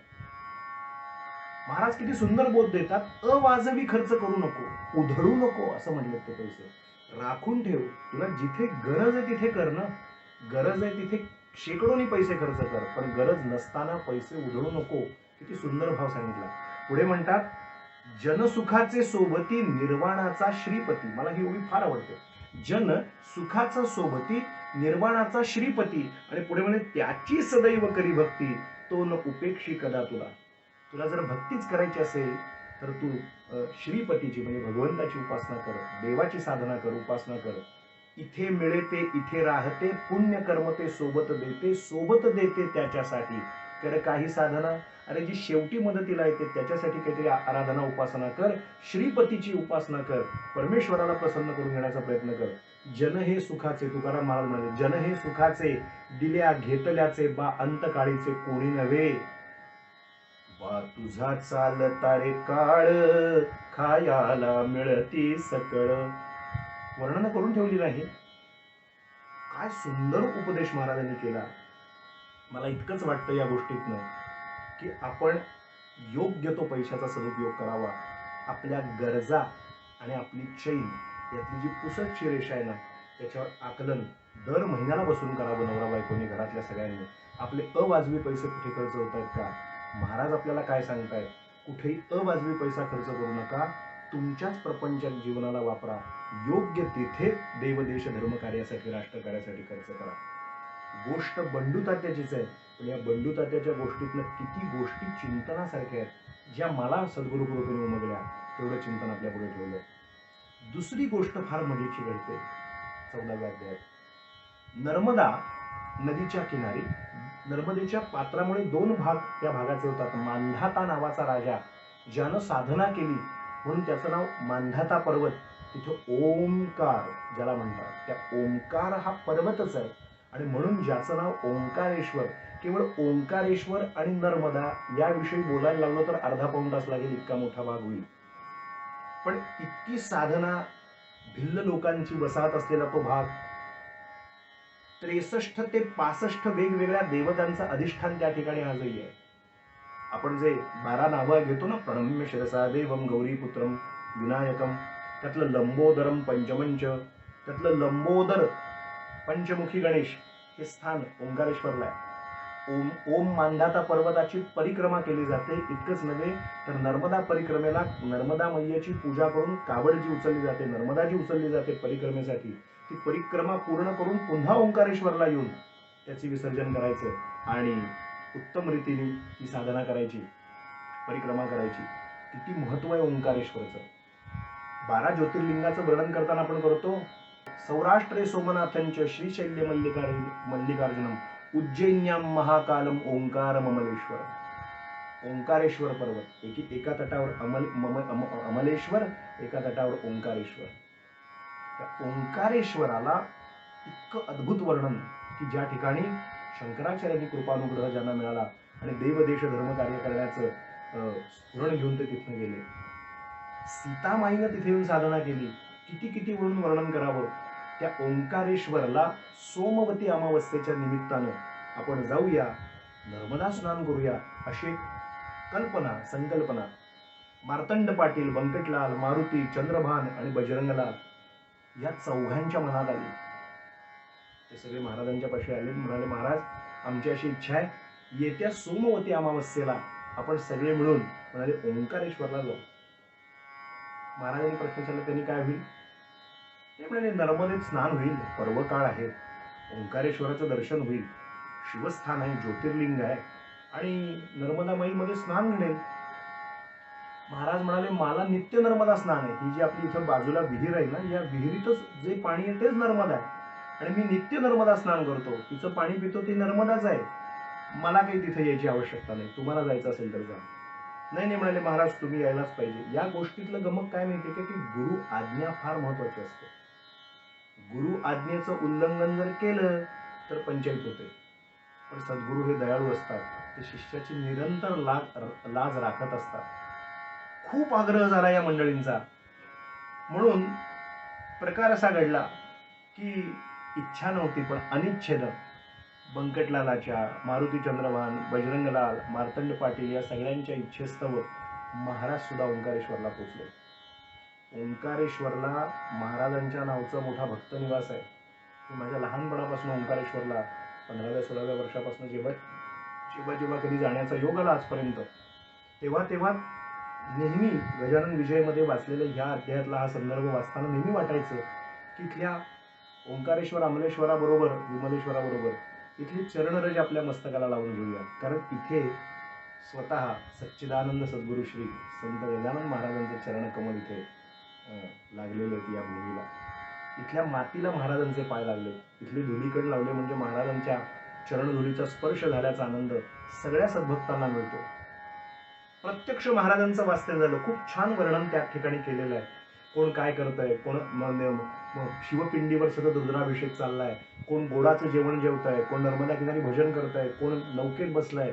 खूप सुंदर सुंदर वर्णन त्या ओंकारेश्वरच्या त्या दिवसाच्या प्रसंगाचं दासगणू महाराजांनी बहारदार वर्णन केलंय. सगळी पूजा अर्चा केली, सगळं काही झालं, पण येताना वाहनानं येणं झालं होतं, म्हणून जाताना वाहनानं खेडी घाटात जाता येईना, म्हणून नर्मदेच्या पात्रातनं नौकेतनं जायला पाहिजे होतं असा प्रसंग दिसला. बरीच लोक नौकेतनं जात होती. ही 4 मंडळी, जी भक्त मंडळी होती, ती म्हणजे महाराज आपल्याला सुद्धा म्हणाले नौकेतनंच जावं लागणार. महाराज म्हणाले ठीक आहे. नर्मदेच्या पात्रातनं जात असताना, नौकेतनं जात असताना महाराजांनी आपली लीला काय ती दाखवली. काय सुंदर भाग आहे. वाहन नाही म्हणून नौकेतनं हे 4 जण महाराज, श्री महाराज स्वतः नौकेत बसले आणि नाव पुढे नेतोय आणि कुठेतरी जाता जाता एका खडकाला नाव थडकली. परिणाम छिद्र पडलं नौकेला आणि त्या छिद्रातनं पाणी असं वरती यायला लागलं. महाराज बसलेत, 4 शिष्य बसले. ग्रंथात फार सुंदर वर्णन केलंय, वस्तुस्थितीचं वर्णन केलंय. जे नावाडी होते, जो सुकाणू धरणारा होता, त्यांनी पटापटा उड्या मारल्या नर्मदेच्या पात्रात. ते स्थानिक होते, त्यांना पाण्याचा अंदाज होता, त्यांनी पटकन उडी मारली. नौकेत पाणी शिरायला लागलं म्हणलं. पण बाकीचे जे होते ना 4 जण, त्यांचं धाबं दणाणलं. आता काय करायचं? पाणी तर भरा वर यायला लागलंय. बघा, आपण पण आपल्या प्रापंचिक जीवनात महाराजांच्या बरोबरच असतो, पण आपल्या प्रापंचिक समस्यांमुळे जे पाणी आपल्या नाकातोंडात यायला लागतं, आपण पण घाबरून जातो ना. व्यवहारात सुद्धा आपलं असंच घडतं. इथे प्रत्यक्षात घडलं होतं. नर्मदा वरती यायला लागली होती. पण त्या 4घांपैकी एकालाही असं वाटलं नाही की आम्ही ज्यांच्या बरोबर आहोत ते श्रेष्ठ आहेत, ते दिव्य आहेत, त्यांचं अस्तित्व श्रेष्ठ आहे आणि त्यांच्या बरोबर आम्ही आहोत म्हणजे म्हटल्यानंतर आम्हाला काहीही होणार नाही. ही निर्धास्त स्थिती, ही निर्भय स्थिती सद्भक्ताला फार आवश्यक आहे. प्रसंग असा घडला की ते पाणी जसं वर यायला लागलं, सगळे घाबरायला लागले. कारण प्रत्येकाला आपला जीव प्यारा आहे मंडळी. मला काहीतरी आता मी धोक्यात येतोय म्हणल्यानंतर माणूस घाबरतो, जीवाला फार घाबरतो. भीयस सीमा मृत्यू, सगळे घाबरायला लागले. मृत्यू हे अंतिम भय आहे. घाबरायला लागले, सगळे घाबरायला लागले आणि पटकन महाराजांचा धावा करायला लागले. महाराज, आम्ही बळबळ तुम्हाला इथं आणलं, परंतु ह्या आता आपत्तीला आम्हाला सामोरं जावं लागतंय. महाराज काहीतरी करा, पात्र तर मोठ्याच्या मोठं आहे, पाणी तर आता खाल्लं वर यायला लागलंय. महाराज काहीतरी धावा करा, महाराज काहीतरी करा. तुमच्यासारखे इथं उपस्थित असताना इथं आपण सगळ्यांना जलसमाधी होईल एका क्षणात. दासगणू महाराजांनी ग्रंथात लिहिताना लिहिलंय, काठावरची माणसं लांबनं चर्चा करत होती की ही 5 माणसं आता हकनाक पाण्यात बुडून मरतील. असा आशय गजानन विजय ग्रंथात लिहिलेला आहे. पहा, वाचताना आपल्याला सापडेल हा संदर्भ. काठावरची लोक म्हणतात बहुतेक आता हे यात्रेकरू मेले म्हणाले पाण्यात बुडून. पण महाराज अतिशय शांत धीरोदात्त वृत्तीने बसलेले.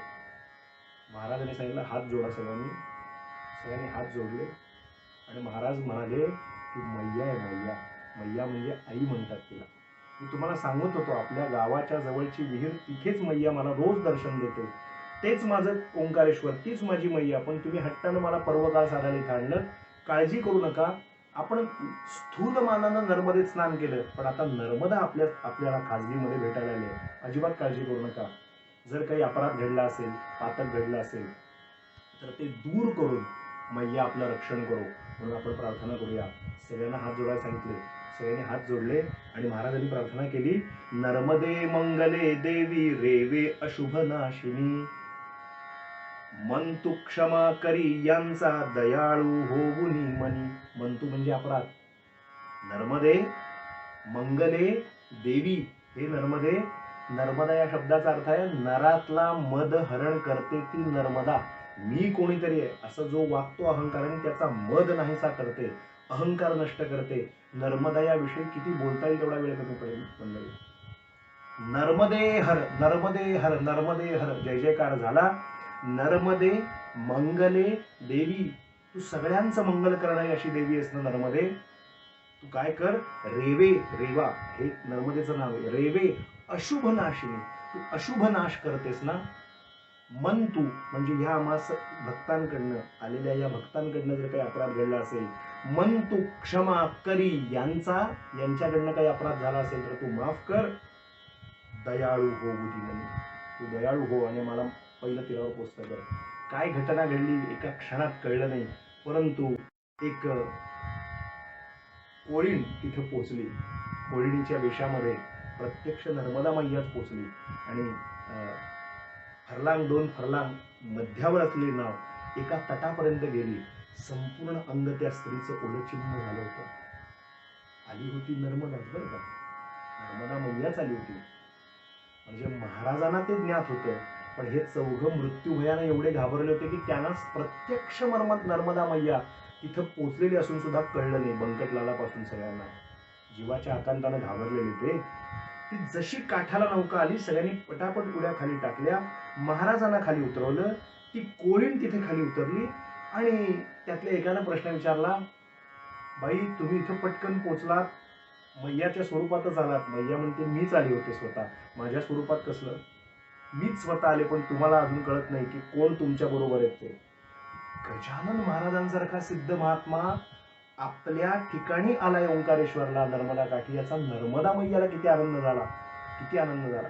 दासगणू महाराज वर्णन करतात, महाराज स्थितप्रज्ञ होऊन फक्त गोष्ट पाहत होते. त्यातल्या एकाने विचारलं, मुली तू कोण, बाई तू कोण? काय सुंदर लिहिलं दासगणू महाराजांनी, काय सुंदर लिहिलं. ती नर्मदा मैया म्हणते, मी ओंकार कोळ्याची कन्यका, नाम माझे नाव नर्मदा ऐका, आम्हा परिपाठ आहे देखा, ओले वस्त्र नेसण्याचा. अगं तुझं शरीर ओलं झालंय, पण तुझ्यामुळे आम्ही वाचलो. कोण तू? ती म्हणाली, मी ओंकार कोळ्याची कन्यका आणि नाम नर्मदा असे ऐका, आम्हा परिपाठ आहे देखा, ओले वस्त्र नेसण्याचा. आम्ही ओल्यात राहण्याची आम्हाला सवय आहे. कोळ्याची पोर मी, ओंकार कोळ्याची कन्यका मुलगी मी ओलीच राहते निरंतर, माझे रूप आहे नीर. काय सुंदर ओळी आहे. ऐसे बोलून नमस्कार करून गेली गजानना. माझं स्वरूपच जलस्वरूप आहे आणि तुम्ही माझी काळजी करू नका, मी ठीक आहे, तुम्ही वाचलात ना, भगवंत तुमचं रक्षण करो असं म्हणाली. आणि गजानन महाराजांना नर्मदा मैया वंदन करून निघून गेली असं दासगणू महाराज म्हणतात. किती सुंदर भाव आहे पहा. थोड्या वेळानंतर नर्मदे हर नर्मदे हर नर्मदे हर जय जयकार केला आणि सगळे वाचून म्हणाले, महाराज कसे आपण वाचलो, महाराज तुम्ही होतात, आमच्यामुळे तुम्हाला उगाच कष्ट लावलं आम्ही आणि ओढून घेतलं, इथं आणलं तुम्हाला. पण या जीवाच्या आकांताने आम्हाला जाणीव झाली की गुरु आज्ञाचा किती गुरु आज्ञा प्रमाण परमार्थ मार्गात किती महत्वाचं आहे. गुरूंची इच्छा जर नसेल, गुरूंची जर आज्ञा नसेल तर खरंच त्या भानगडीत पडू नये शिष्याने, ओढून ताणून काहीतरी व्याप करू नये, नाहीतर अडचण होते. पण सद्गुरू पाठीशी असतात ते तरी शिष्याचे अनंत अपराध पोटात घेतात आणि पुन्हा त्याला सत्पथावरती आणतात. त्यांना सद्गुरू आणि संत म्हणतात. त्यातल्या एकाने विचारलं, महाराज आत्ता आम्हाला असं वाटतं कोण आली असेल होती बाई? एकानं प्रश्न विचारला. महाराजांना प्रश्न विचारला त्या चौघातल्या एकाने, कोण असेल होती बाई, कशी काय आली? एकदम तुम्ही प्रार्थना केली तिची, नर्मदे मंगले देवी रेवे अशुभ नाशिनी, आणि एकदम ती बाई आली आणि तिने काठावरती नौका पोचवली आणि सगळं स्थिर स्थावर झालं. वाचलो आपण, बुडणार होतो, मरणार होतो, पण वाचलो. कोण असेल होती? महाराज हसले आणि महाराजांच्या तोंडचे शब्द आहेत, अरे तिने तुम्हाला पत्ता सांगितला, नाव सांगितलं, पण तुम्ही ऐकण्याच्या मनस्थितीत कुठे होतात म्हणाले. ती म्हणाली, मी ओंकार कोळ्याची कन्यका. ओंकार कोळ्याची कन्यका म्हणजे माझ्या पित्याचं नाव ओंकार म्हणजे ओंकारेश्वर, आणि त्या ओंकारेश्वर म्हणजे महादेव. त्या महादेवाची, नर्मदा ही महादेवाची कन्या आहे, म्हणून तिने काय सुंदर शब्द वापरलाय, मी ओंकार कोळ्याची कन्यका, मी ओंकारेश्वराची कन्या, नाम माझे नर्मदा. आणि जलस्वरूप असे देखा, माझं जे स्वरूप आहे ते जलस्वरूप आहे, पाणी हे माझं स्वरूप आहे, तुम्ही ती काळजी करू नका. अरे बाबांनो, जिच्या दर्शनासाठी पर्वताला येण्याचा हट्ट असलेला तीच तुम्हाला वाचवायला आली होती, तिनंच तुम्हाला प्रत्यक्ष दर्शन दिलंय. एकटा म्हणाला, महाराज आपण जाताना तिने तुम्हाला नमस्कार करून ती पुढे गेली. महाराज म्हणाले, जय गजानन, चला म्हणाले पुढे चला. म्हणजे हे जेव्हा शिष्याला कळतं की आपल्या गुरुजींचा अधिकार काय, सद्गुरूंचा अधिकार काय, तेव्हा शब्द कमी पडतात. या गोष्टीतनं आपण काय शिकायचं? 14व्या अध्यायातल्या नर्मदा मातेचं स्मरण करूया, ओंकारेश्वराचं स्मरण करूया, महाराजांनी कसं नर्मदेची प्रार्थना केली ते करूया. पण जसं मी मगाशी बोललो, गुरु आज्ञा ती मंत्र मूल असते, सांगे श्री उमापती. जेव्हा शिव पार्वती संवाद होतो गुरुगीतेमध्ये, तेव्हा पार्वती विचारते की महाराज मला प्रत्येकाचं मूळ सांगा. तेव्हा एक सुंदर श्लोक गुरुगीतेत आला मंडळी. तेव्हा पार्वतीला उद्देशून भगवान शिव पार्वतीला सांगतात की ध्यान मूलम गुरोर मूर्ती, पूजा मूलम गुरोह पदम. गुरूंची जर पूजा करायची तर त्यांच्या पायाची सेवा करावी, पदसेवा करावी. पूजा मूलम गुरोह पदम आणि मंत्र मूलम गुरोर वाक्य. तुम्हाला जर मंत्राचं मूळ पाहिजे असेल तर गुरूंचं वाक्य पाळायचं, गुरु आज्ञा पाळायची, बस हे त्या मंत्राचं मूळ आहे. आणि मोक्ष मूलम गुरो कृपा, मोक्षाचं मूळ हे गुरूंची कृपा याच्यावर अवलंबून आहे. हे जे काही शिवपार्वती संवादात गुरुगीतेत आलंय ना, त्याचं सार म्हणजे ही 14व्या अध्यायातली नर्मदा दर्शनाची, ओंकारेश्वर दर्शनाची गोष्ट आहे असं मला वाटतं चिंतन करताना. की गुरूंची आज्ञा नव्हती ना, मग नाही जाणं हेच हिताचं. पण तरी गेल्यानंतर महाराज का गेले तर नर्मदा काय आहे, ओंकारेश्वर काय आहे, महाराजांचा अधिकार काय आहे हा नकळतपणे सगळ्या शिष्यांना पण कळला, तुम्हा आम्हा सगळ्यांना कळला असतो. सांगायचं तात्पर्य अर्थ इतकाच की सच्चिदानंद सद्गुरू संत श्रेष्ठ गजानन महाराज काहीही करू शकतात कुठल्याही क्षणी. त्या पवित्र अशा नर्मदा माईचं स्मरण या व्हिडिओच्या निमित्तानं आजच्या दिवशी करूया. ओंकारेश्वराचं स्मरण करूया, मलेश्वराचं स्मरण करूया, त्या ओम मांधाता पर्वताचं स्मरण करूया जिथून नर्मदा परिक्रमा सुरू केली जाते. त्या सगळ्या 33 कोटी देवता जिथे वास्तव्य करतात त्यांचं स्मरण करूया. त्या लंबोदरम पंचमंच, त्या लंबोदराचं स्मरण, 5वा जो गणपती सांगितला 12 नावातला त्याचं स्मरण करूया. आणि त्या दिव्य ओंकारेश्वर स्थानाचं स्मरण प्रवचन रूपानं करून तिसरी जी गोष्ट 14व्या अध्यायात आली ती आहे सदाशिव रंगनाथ वानवळे. या गोष्टीचं सार फार छान आहे. याचं जर निरूपण करायचं असेल 2 वाक्यात किंवा 2-3 वाक्यात तर ते इतकंच आहे की साधू दिसती वेगळाले तरी ते स्वरूपी मिळाले. समर्थांचे जे शब्द आहेत की साधू रूपानं वेगळे दिसत असतील, त्यांचं वागणं बोलणं निरनिराळ्या पद्धतीचं असेल, पण जो खरा साधू आहे, जो खरा सज्जन आहे, संत आहे, सत्सत पथाला पोचलेला आहे, ज्याला काही अध्यात्मात काही गवसलंय किंवा जो अवतारी पुरुष आहे, सिद्ध महात्मे, ते दिसायला असायला वेगळ्या परंपरेतले असते तरी त्यांचं करण्याचं काम एक आहे. साधू दिसती वेगळाले तरी ते स्वरूपी मिळाले, समर्थ म्हणाले. तसं सदाशिव रंगनाथ वानवळे नावाचा, ज्यांना तात्या या उपनावाने बोलवलं जायचं, ते चित्रकूटच्या गादीचे माधवनाथ महाराज, माळवा प्रांतातले. माधवनाथ महाराजांच्या विषयी बोलावं तेवढं थोडं. काय सिद्धयोगी, काय अधिकार त्यांचा. थोडं बोलायचं झालं तर आपल्याला जर माहित असेल, पुण्यात दगडूशेठ गणपती जो आहे त्याच्या थोडंसं पुढे गेल्यानंतर जो एक दत्त मंदिर आहे, दगडूशेठचं दत्त मंदिर, त्याची स्थापना माधवनाथ महाराजांच्या उपस्थितीत झालेली आहे. आज्ञेनं झाले म्हणा, संकल्पाने झाले म्हणा. इंदोरला आपण जर कधी गेलात तर माधवनाथ महाराजांचं मंदिर आहे इंदोरला. काय सिद्ध पुरुष होऊन गेले, एकापेक्षा एक. बोलावं तेवढं कमी, अतिशय सिद्ध योगी. आणि या सिद्ध योग्यांचे, माधवनाथ महाराजांचे, योगी असलेल्या योगी माधवनाथ महाराजांचे शिष्य म्हणजे सदाशिव रंगनाथ वानवळे, ते शेगावला महाराजांच्या दर्शनाला गेले. काही भक्त मंडळी जमली होती, महाराज जेवायला बसले होते आणि एवढ्यात महाराज म्हणाले, पंक्तीत आल्यानंतर तात्यांना पाहिलं, म्हणजे या तात्यांना म्हणजे या सदाशिव वानवळ्यांना पाहिलं आणि महाराज पटकन म्हणाले, आत्ताच म्हणाले माधवनाथ महाराज जेवून गेले. आत्ताच माधवनाथ महाराज इथं होते शेगावात, आत्ता जेवून गेले म्हणले. माझ्यापाशी होते जेवायला, इथे बसले होते, जेवून गेले ते आत्ताच. ते विचार करतात की मी आत्ता इथं आलो आणि हे माझे सद्गुरू आत्ता इथून जेवून गेले म्हणून सांगतात. हे नेमकं काय प्रकरण आहे त्यांना कळेना. पण सिद्ध पुरुष आहेत गजानन महाराज, अवलिया, काय बोलतात ते काहीतरी संदर्भ असणार. गंमत अशी झाली की गजानन महाराजांनी त्यांना पुढे बोलावून सांगितलं, ते जेवले पण लगबगीनं निघून गेले. त्यांना जो विडा द्यायचा होता तेवढा राहिला होता. विडा, जेवणानंतर जो विडा दिला जातो, पान सुपारी, ती द्यायची राहिली आहे. तुम्ही आणायचा आलाय ना, तुम्ही इथं या, जेवा आणि त्यांच्या नावचा जो विडा आहे तो तुम्ही घेऊन जावा. माधवनाथ महाराजांना काय लिंक्स असतात बघा, काय सुसूत्रता असते पहा. पुढे फार छान वर्णन आलंय, बारकावा असा आहे त्या निरूपणातला. मला असं वाटतं की ते जे तात्या आहेत ना, सदाशिव वानवळे, भाग्यवान आहे. महाराजांनी स्वतः जेवण झाल्यानंतर त्या सदाशिव वानवळ्यांना म्हणजे तात्यांना जवळ घेतलं, आलिंगले त्यासी असा शब्दप्रयोग आलाय पोथीत. म्हणजे गजानन महाराजांनी त्यांना आलिंगन दिलं असा शब्दप्रयोग आला. म्हणजे सदाशिव वानवळे किती भाग्यवान असतील की गजानन महाराजांनी त्यांना आलिंगन दिलं. हा बारकावा असतो त्यातला. जरा कल्पना करून बघा, आपण नुसतं महाराजांच्या तसबिरीला, एका छायाचित्राला नमस्कार केला, लांबनं पाहिलं तर आपल्या चित्तवृत्ती जाग्या होतात. आपल्याला वाटतं वा वा, आपले महाराज आपल्या समोर दिसत आहेत. प्रत्यक्ष सद्गुरू संत श्रेष्ठ गजानन महाराजांनी आलिंगन दिलं. ते जेव्हा आलिंगन दिलं तेव्हा ते सांगितलं, तुम्ही ज्यांचे आहात त्यामुळं ही सलगी आहे म्हणाले. तुम्ही एका थोर सत्पुरुषाचे आहात. या गोष्टीतनं मला एक चिंतन एवढंच सांगायचं आपल्या सगळ्यांपुढे सद्गुरू कृपेने, की जेव्हा आपण असं म्हणतो ना की मी साईबाबांचा आहे, जेव्हा असं आपण म्हणतो की मी गजानन महाराजांचा आहे, जेव्हा आपण असं म्हणतो मी दत्तप्रभूंचा आहे, जेव्हा आपण असं म्हणतो मी गोंदवलेकर महाराजांचा आहे, जेव्हा आपण म्हणतो की मी माझ्या सद्गुरूंचा आहे, तेव्हा त्या सद्गुरूंच्या नावाचा अदृश्यातनं शिक्का आपल्या कपाळावरती असतो.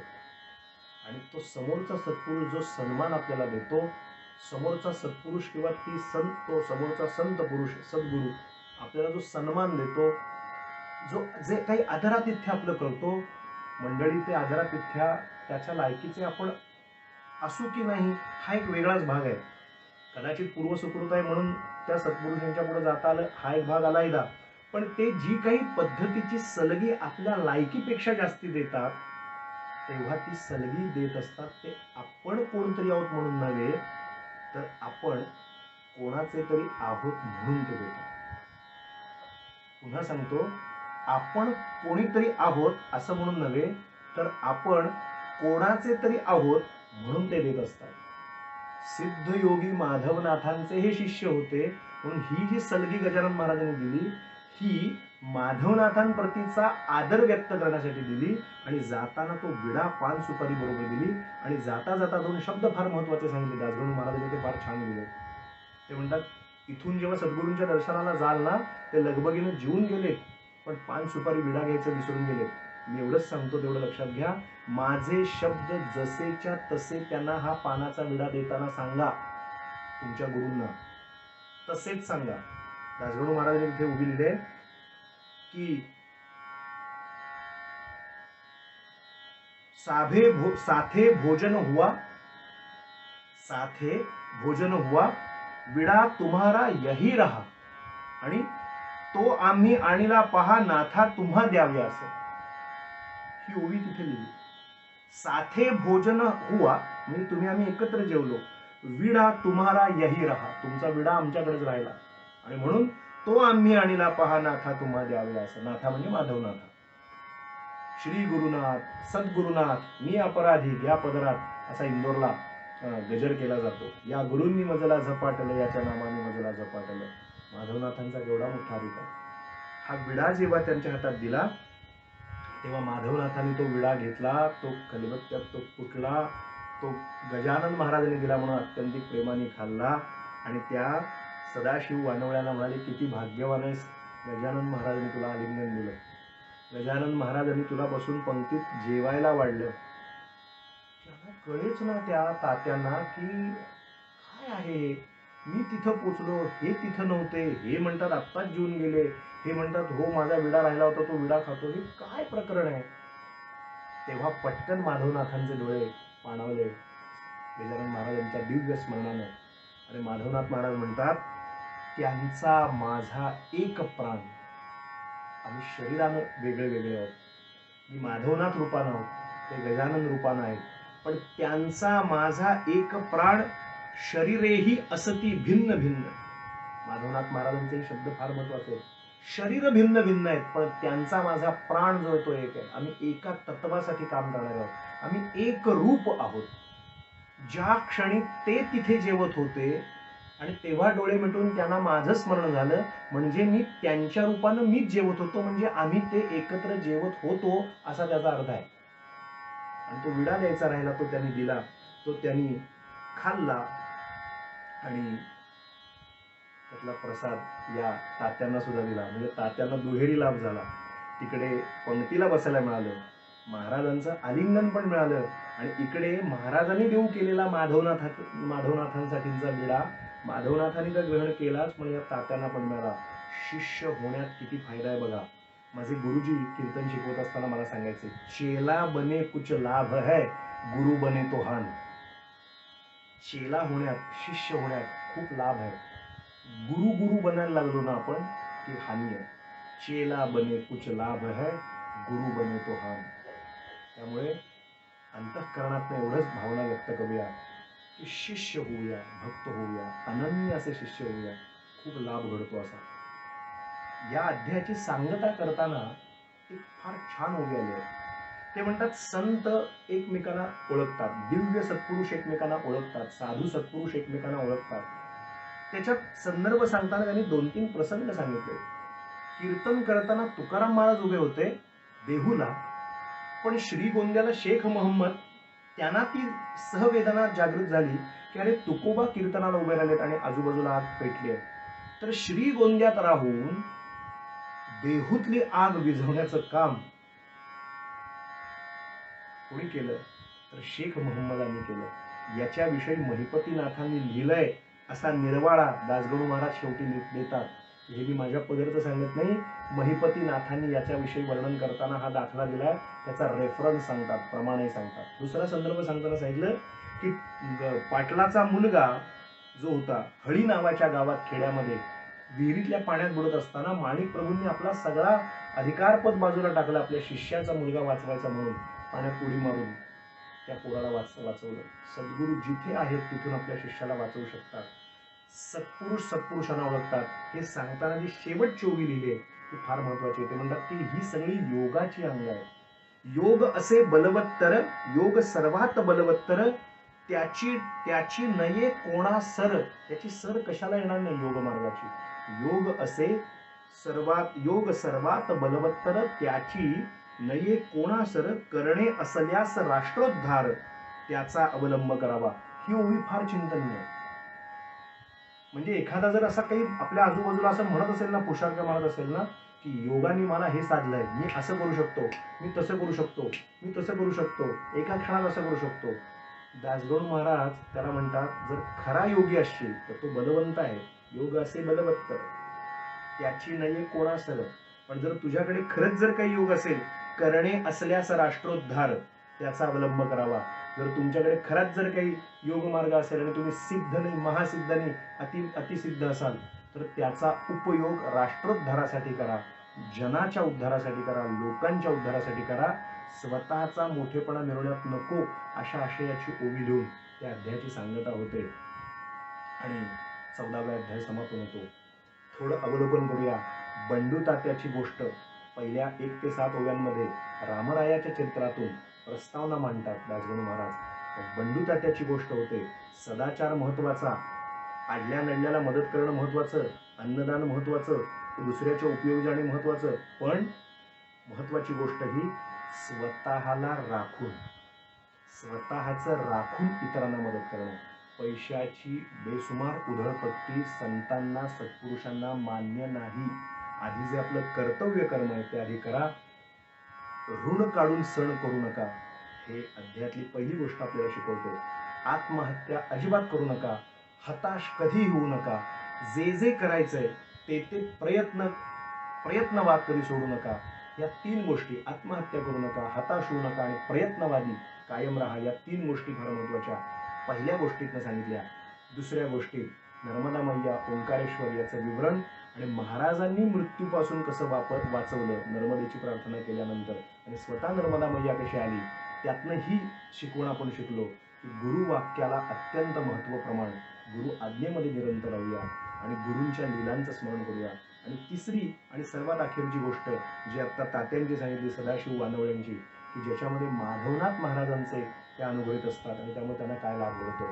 या 14व्या अध्यायातनं जितकं काही म्हणून चिंतन माझ्या अल्पमतीला गजानन महाराजांच्या कृपेने लाभलं, तेवढं अत्यंत प्रांजळपणे खेरडीच्या या गजानन महाराजांच्या सद्भक्त मंडळाच्या आग्रहानं यूट्यूब चॅनलवरती मांडण्याचा मी प्रामाणिकपणे प्रयत्न केला.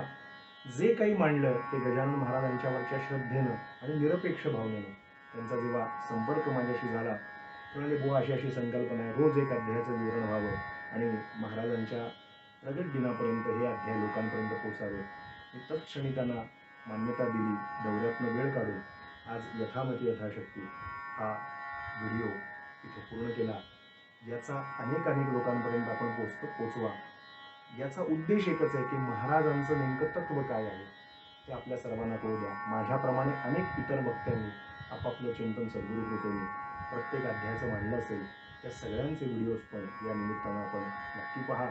हे 21 अध्याय म्हणजे एक नवसंजीवनी देणारा असं एक आपल्याला साधन दासगणू महाराजांनी दिलंय.